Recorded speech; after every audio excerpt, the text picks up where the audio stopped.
The Beatles' final photo shoot gave birth to one album cover, provided the inspiration for two of George's songs on All Things Must Pass, and paid homage to Sgt. Pepper's, whilst they also avoided an unexploded bomb.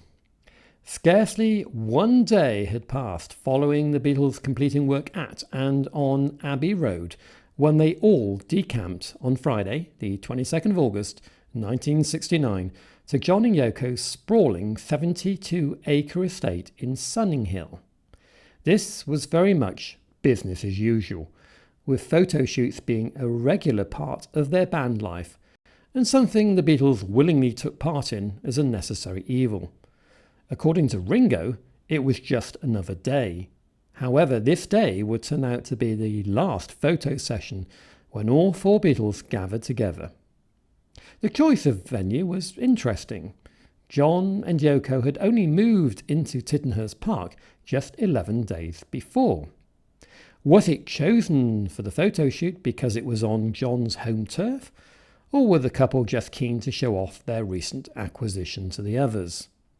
Logistics was probably the main reason, being convenient for everyone to get to and providing also a suitable backdrop for both interior and exterior shots. If you know the reason why and how they chose Tittenhurst, please leave a comment below. The chosen photographers were Ethan Russell and the Daily Mail's sports photographer Monty Fresco, with additional pictures taken by Linda and the Beatles' assistant Mal Evans. Ethan Russell had come to the Beatles' attention following his work on the Stones' Rock and Roll Circus and as general house photographer for the band. His photos from Twickenham would go on to form the cover and gatefold for Let It Be. Two of Ethan's photographs from this day would be selected for the front and rear covers of the Hey Jude compilation album, also entitled The Beatles Again in several countries, released the following year. Also in attendance were Yoko, Linda, who was heavily pregnant with Mary, born 6 days later, trusted press officer Derek Taylor, and Paul's Old English sheepdog, Martha. All feature in the photos. Linda's footage on Paul's 16mm camera is the only moving film we have to mark this event. The session began in front of the main house, with the Beatles standing by pillars underneath the terrace canopy. Noticeably, both John and George are sporting similar wide-brimmed hats. From the main house, the Beatles, together with Yoko and Linda, walked along a gravel path to the main garden, passing the statue of Diana, goddess of the hunt. The Beatles then made their way to an overgrown and neglected cricket pitch, now taken over with high grass.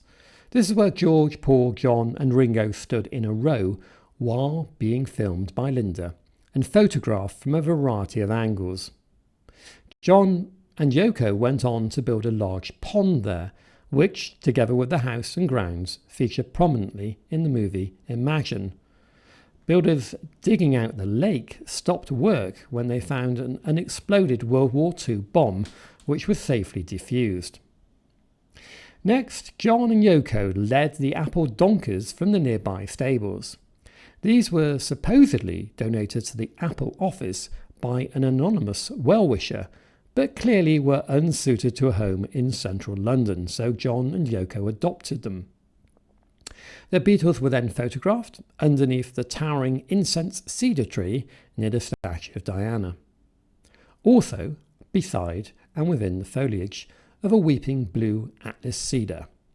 Weeping Atlas cedars, they just want to grow, grow, grow, George would later sing in Beware of Darkness. While weeping Atlas cedars, they just won't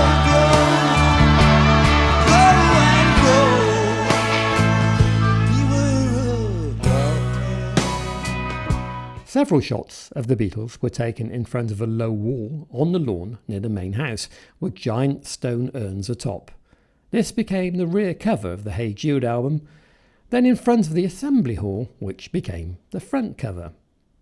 On the balcony, surrounded by stone busts from John's former Kenwood home, the bust to the far left was the same one used on the front cover of Sgt. Pepper's, credited then as an unknown Victorian.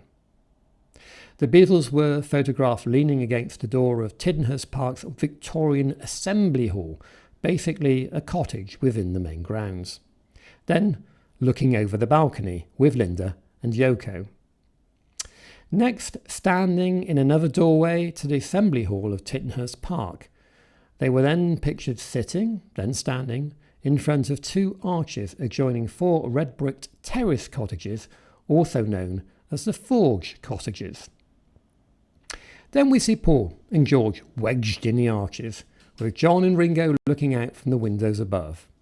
By now, Paul had removed his jacket to make the most of the warm summer weather. Pictures were taken on the wibbly-wobbly way path leading back to the main house, as the Beatles stood in a path between the cottages and the main house. In the main house, the group were photographed while seated at a large wooden table in the dining room. By now, Paul, ever the consummate PR professional, as John often referred to him, had changed from his blue suit to a white one, similar to the one that John had taken to wearing at that time. This photo often gets wrongly appropriated to a later meeting the band held at Savile Row. Outside once more, pictures were taken in a corner of the main house's southern balcony, accessed via a window in an office used as an editing studio by John and Yoko. Ethan Russell described George as miserable from frame 1 to frame 500, although there are several photos of George laughing and grinning. George's overall appearance is indeed sombre, and he later commented that they were filming us having a row. After he returned home, he picked up his guitar and wrote Wah Wah.